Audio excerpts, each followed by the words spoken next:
সহযোগিতার নামে যদি বাংলাদেশকে দখল করার কোন স্বপ্ন আপনাদের থাকে, সেই স্বপ্ন কখনোই আপনাদের সফল হবে না।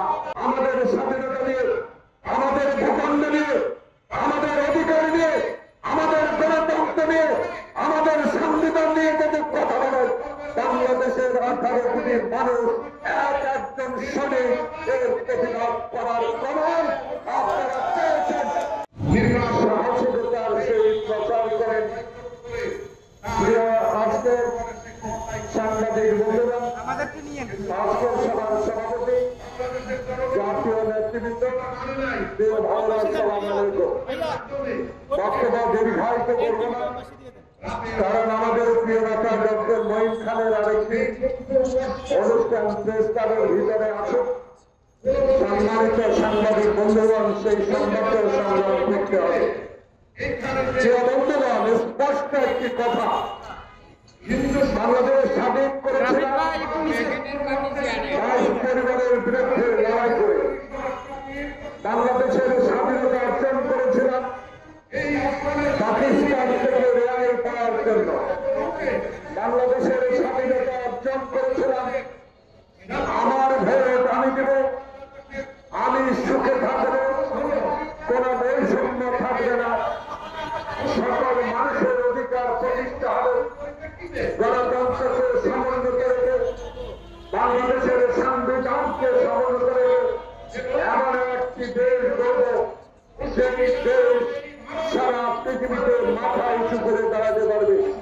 কিন্তু বন্ধুরা, আওয়ামী লীগের 16 বছরের ইতিহাসে বাংলাদেশে কলঙ্ক সৃষ্টি করেছে, বাংলাদেশে 16 বছরের ইতিহাস সৃষ্টি করেছে, সকল ক্ষেত্রে বিশ্বের দরবারে বাংলাদেশের মাথা উঁচু করে দাঁড়াবার সেই সুযোগটুকু নষ্ট করেছে।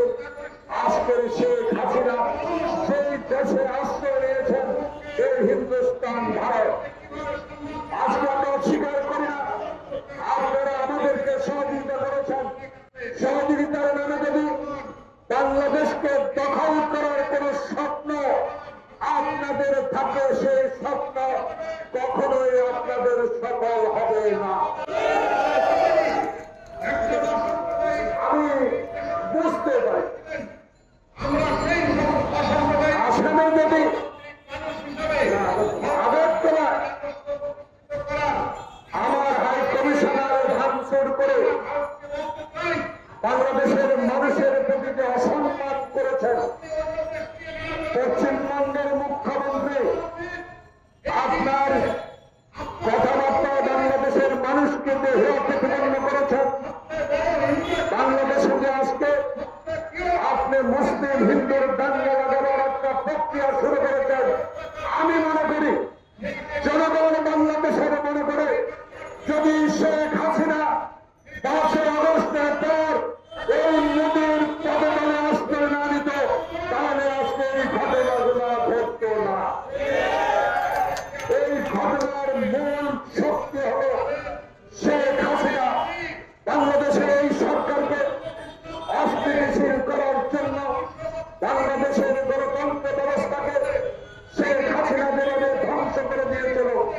আবার যখন ছাত্র জনতার আন্দোলনে রক্ত দেওয়ার আন্দোলনে যখন বাংলাদেশে এমন একটি সরকার প্রতিষ্ঠিত হয়েছে, যেই সরকার একটি নির্বাচন দিয়ে বাংলাদেশের জনগণের প্রত্যাশা পূরণ করবে, তখনই সেই মুহূর্তে আজকে বাংলাদেশে চিন্ময়ের নামে যে বাংলাদেশের স্বাধীনতা বিশ্বাস করে না, যে বাংলাদেশে হিন্দু মুসলিম দাঙ্গা সৃষ্টির খলনায়ক, তার পক্ষ অবলম্বন করে বাংলাদেশের মানুষের প্রতি আপনি যেইভাবে আচরণ করছেন, স্বাধীন দেশ হিসেবে সেটা আপনার করা উচিত ছিল না। আমরাও স্বাধীনতা অর্জন করেছি, আমাদের স্বাধীনতা রক্ষার জন্য আমরা জীবন দিতে প্রস্তুত।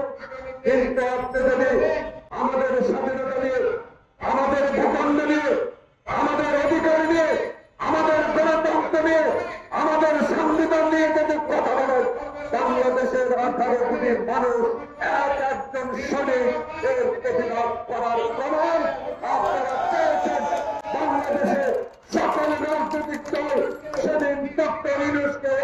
নিয়ে আসছে, আমরা আছি, আমরা আপনার পাশে থাকবো।